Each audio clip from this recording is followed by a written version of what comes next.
네, 사랑하는 우리 명지 전문대학 학생들, 또 독서와 토론 수강 신청하신 제자들 잘 지내셨습니까? 2022학년도 1학기 이제 후반부로 오면서 좀 지치고 힘드시겠지만 그래도 잘 견디고 주어진 생활에 최선을 다하여 보람과 결실 거두시기 바랍니다. 너무 힘들고 또 지내시기 어려울 때는 잠시 하늘도 보시고 차도 마시고 또 좋은 음악도 듣고 그렇게 쉬엄쉬엄 하시기 바랍니다. 우리 공부했었던 그 밤하늘의 별, 또 푸르른 하늘이 있다는 것도 지친 우리들 삶에 한 줄기 위로를 주는 것이 아니겠습니까? 모두 함께 하고 있다는 생각을 하시기 바라면서 11차 시 1교시 강의를 진행하겠습니다. 오늘 올려드린 글귀는 한시 행백리자 반 90입니다. 행은 어디로 가다, 행진, 갈 행자죠. 백리는 이제 100자를 써서 거리를 말하는 거죠. 백리를 행, 가고자 하는 사람이 있다. 놈 자자이지만 사람으로 해석하죠. 우리가 목표를 백리를 가야 되겠다 이렇게 생각을 하고 지금 딱 반을 간 거예요. 백리를 가려고 생각하고 길을 떠났는데 지금 반쯤 왔다 그러면 우리가 어떻게 생각하겠어요? 반쯤 왔다고 생각하거라. 90리를 왔는데도 불구하고 이렇게 되는 겁니다. 그러니까 목표를 10개를 우리가 생각을 했는데 지금 9개 달성을 했다. 그러면 하나밖에 안 남았으니까 조금 느슨해지고 긴장을 좀 이렇게 풀게 되는데 그러지 말고 10개, 100리까지 다 도달하기 전까지는 아직도 참 갈 길이 멀다. 90리 왔는데도 불구하고 이제 반밖에 안 왔구나. 이런 생각을 하고 다시 자세를 여밀고 떠나라는 겁니다. 그러니까 우리가 중간시험 지나고 이제 앞으로 한 4차 시 정도 더 남은 것 같은데 마무리 후반부 끝까지 우리 늘 말씀 중고등학교 때 학기 끝날 때마다 들었던 그 유종의 미를 잘 거두기 위해서 끝까지 페이스를 조절을 잘 하면서 마무리 단도리를 잘 하는 우리들 모두가 되기를 바란다. 그러니까 어떤 사람이 이곳을 파면은 석유가 나온다 그래서 그 땅을 비싸게 주고 샀다고 합니다.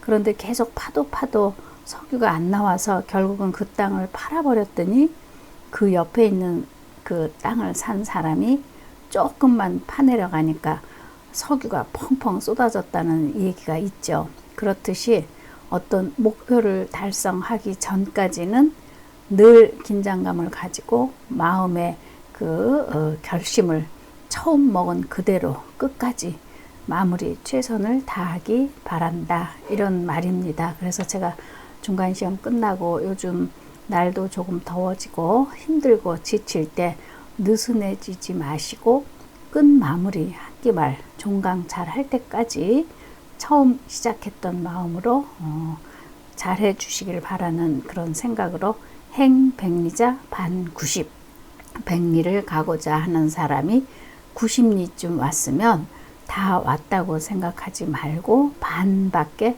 아직 안 왔다. 갈 길이 멀다. 그래서 끝이 좋아야 다 좋다는 말도 있듯이 중간에 그만두면 안이간만 못하리라 하는 시조도 있죠. 그러니까 마지막 목표 달성할 때까지 최선을 다해 주시기 바랍니다. 자, 이제 오늘 글은 우리 지난번에 이제 5월이라는 수필 한 편 공부했듯이 또 수필 한 편을 공부하겠습니다. 우리 책의 150쪽부터 이제 시작하는데 법정 스님의 무소유라는 글을 공부하겠습니다. 법정 스님은 물론 본 업이라 그러니까 표현이 그런데 본 직책 수행하신 건 스님이시면서도 좋은 수필을 많이 쓰셨습니다. 그래서 1932년에서 2010년까지 78세로 이제 불교에서는 열반에 드셨다 이렇게 말씀을 하죠. 그렇게 별세하신 그 무소유라는 수필이고 또 이 수필이 실린 수필집 제목도 무소유로 이렇게 되어 있습니다. 스님께서는 오두막 편지, 버리고 떠나기, 산방한담, 충빈, 텅빈 충만, 서 있는 사람들 등 많은 수필집을 내셨습니다.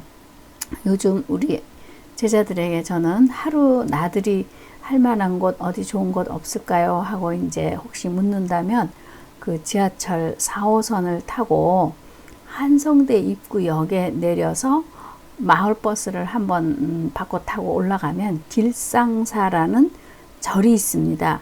거기에 맨 위로 꼭대기에 가면은 정말 한적한 산속에 그 법정 스님의 유품 쓰시던 볏짚으로 만든 모자도 있고 이렇게 펜 도구도 있고 옷도 있고 스님 옷 이런 게 이렇게 한편에 마련되어 있습니다.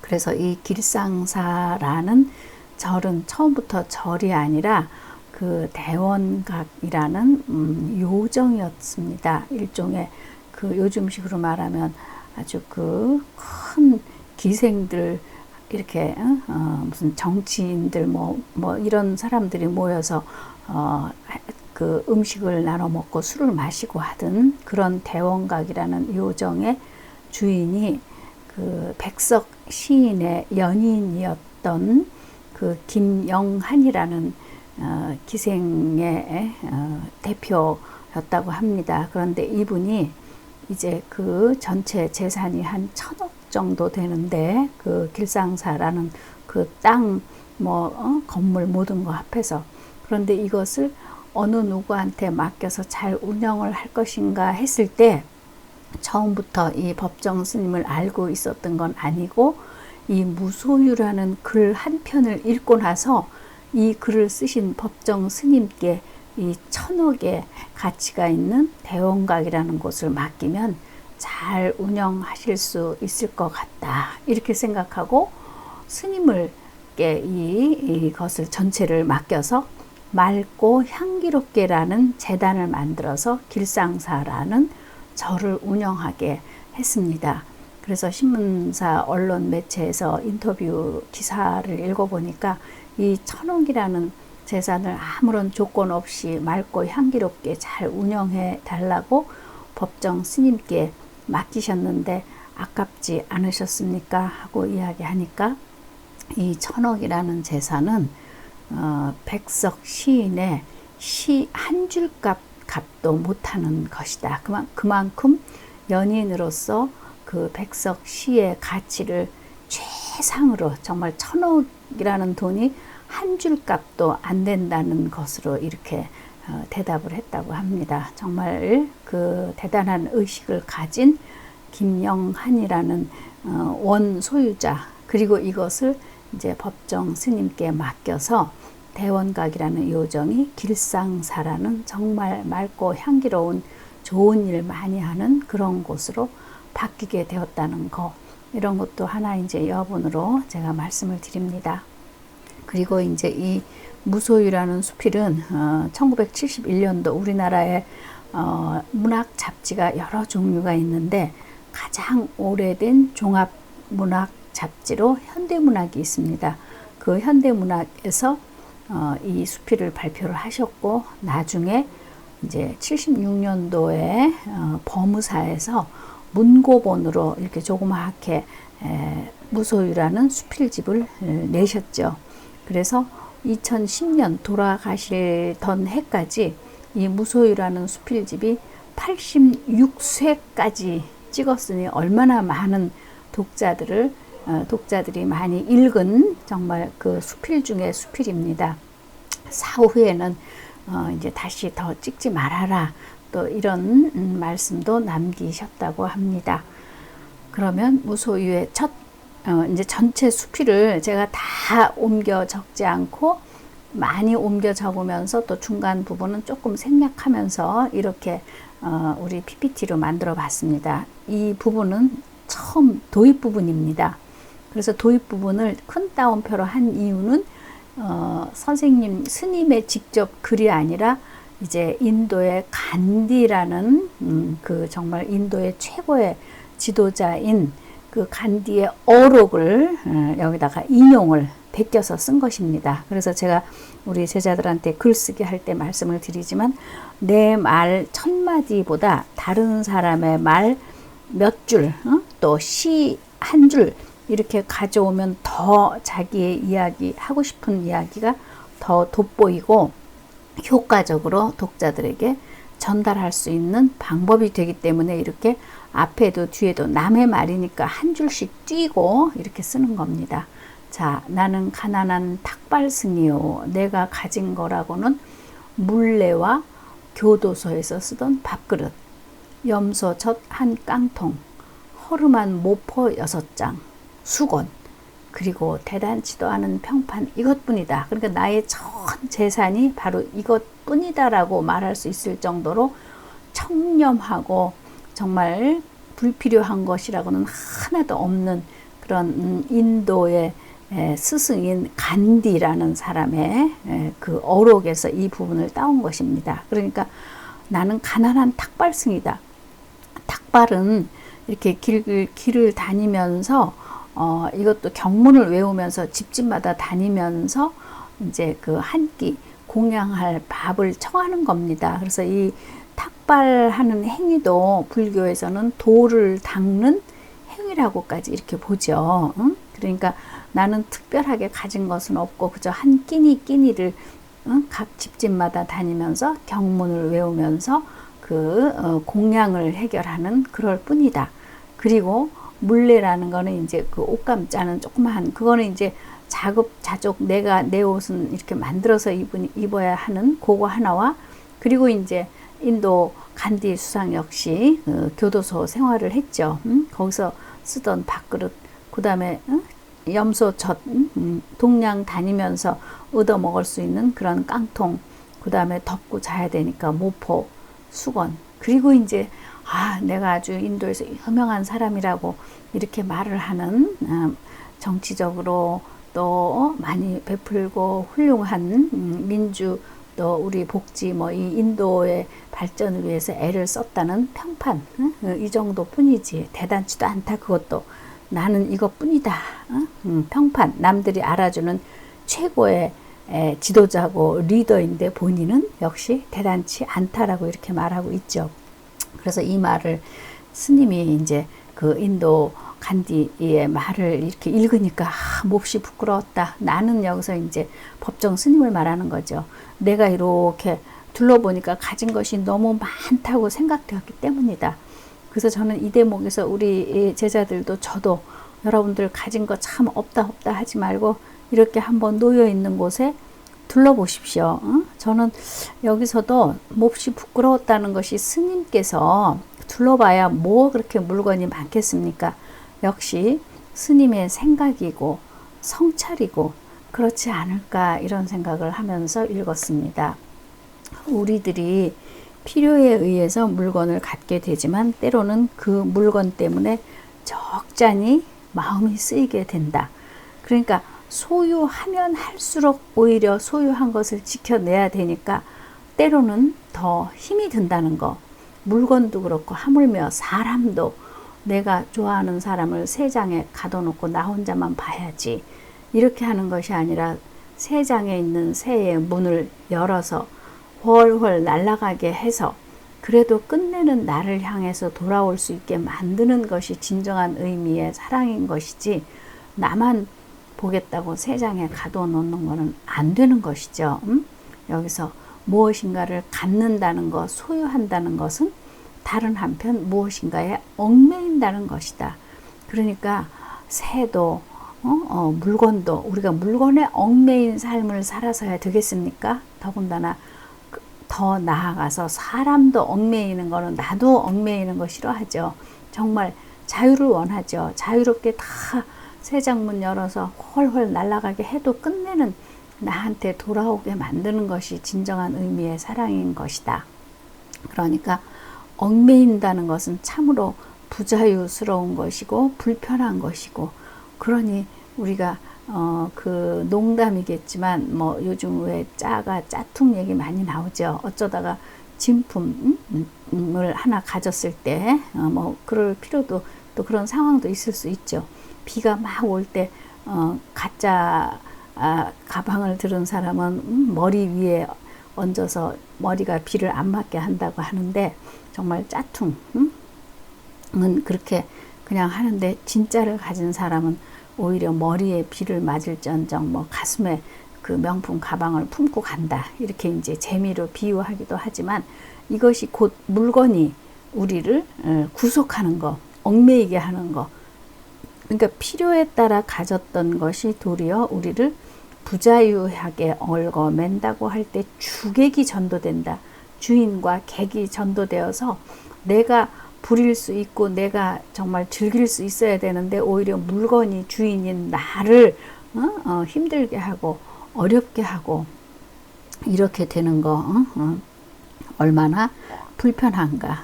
그러니까 피동과 수동, 내가 부릴 수 있는 거와 그렇지 않은 것을 잘 구분해서 우리는 삶을 살아야 되지 않겠는가. 그러니까 소유와 무소유로 계속 이제 주제적인 측면을 끌고 가서 볼 때, 소유했을 때의 힘든 거, 얽매이는 거, 어려운 것과 소유하지 않았을 때의 자유로움을 한번 비교해 보시기 바랍니다.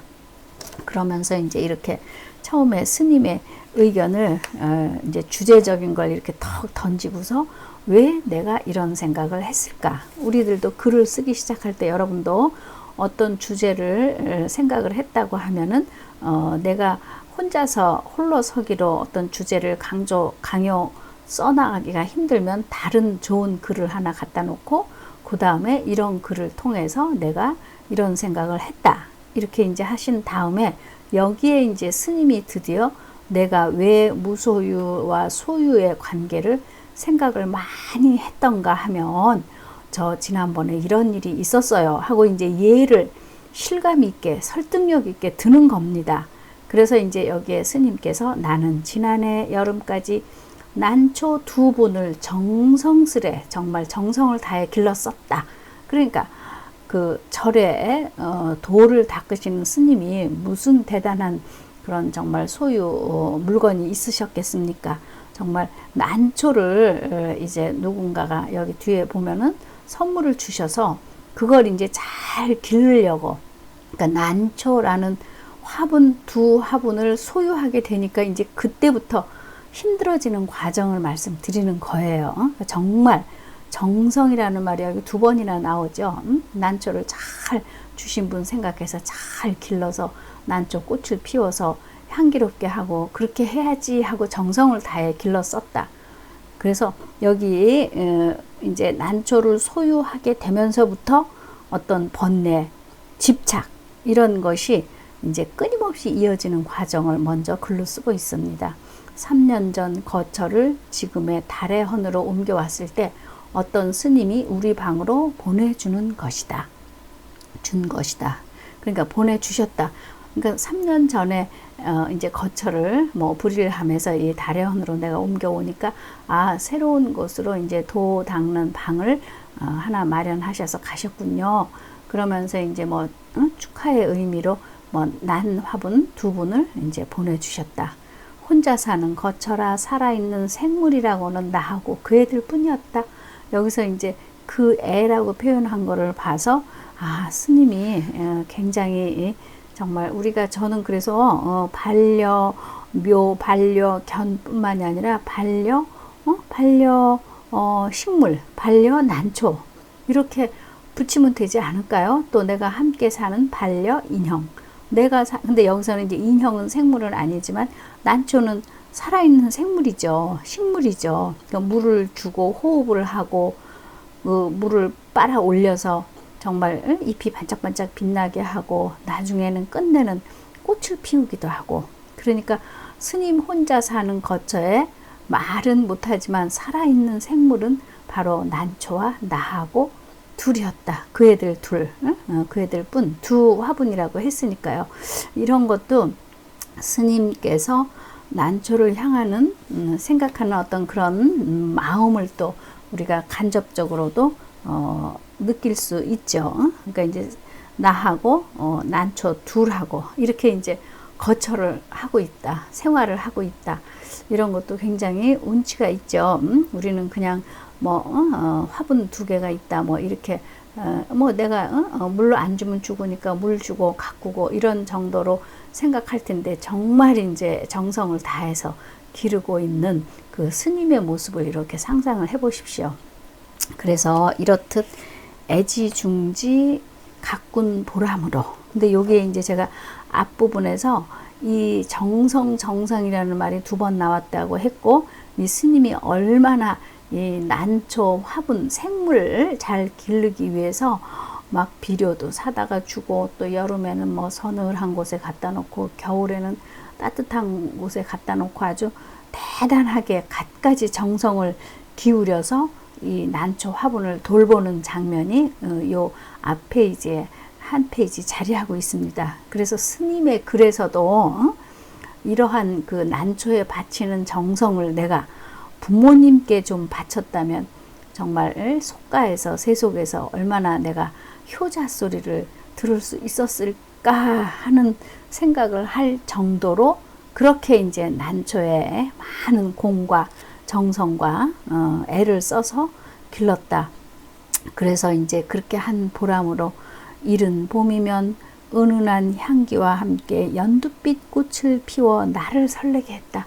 그러니까 내가 기르던 그 뭐 여러분들 난초가 됐든, 여기서 난초지만 뭐 군자란이 됐든 또 뭐 동백이 됐든, 여러분들 베란다 혹은 또 조그마한 자기에 있는 공간에서도 푸른빛만 보이다가 어쩌다가 이렇게 정말 꽃송이가 올라오면 아주 그 향기와 함께 마음이 기쁘고 설레고 좋죠. 그래서 이제 그 동심지어는 기취열하니라.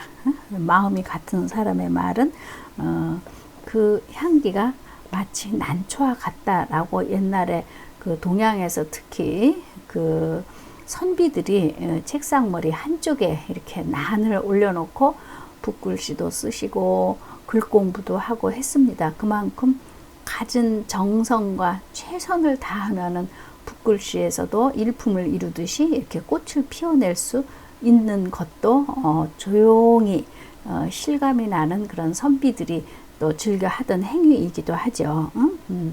그러면서 잎은 초승달처럼 항시 청청했다. 그러니까 잘 돌봐주고 열심히 닦아주고 하니까 그 난초 잎이 왜 이렇게 보름달처럼 생기지 않았죠. 옆으로 이렇게 가느다란 눈썹보다 조금 굵은 그런 초승달처럼 항시 아주 푸릇푸릇하고 건강한 아주 잘 길러진 그러한 모습으로 이제 난초가 꽃을 피우고 잘 자라고 있는 거예요. 그래서 어쩌다가 이제 손님이 우리 다래원을 찾아오시는 손님이 있다고 하면은 뭐 난초 꽃이 피었으니까 와서 난초 꽃 구경 오세요. 향기 맡으세요. 이러면서 또 청하기도 하고, 어쩌다가 손님이 와서는 아주 싱싱하게 잘 자라고 있는 이런 난을 보고 한결같이 좋아라고 했다. 그런데 이제 여기서 이렇게 큰 기쁨을 주는 대신에 내가 얼마나 여기에 집착을 하고 어떤 몰입을 해야만이 이것이 꽃을 피울 수 있는 것인가. 그냥 세상에 저절로 거저 되는 건 없죠. 이제 그것이 보이지 않지만 이 속에 감춰져 있는 겁니다.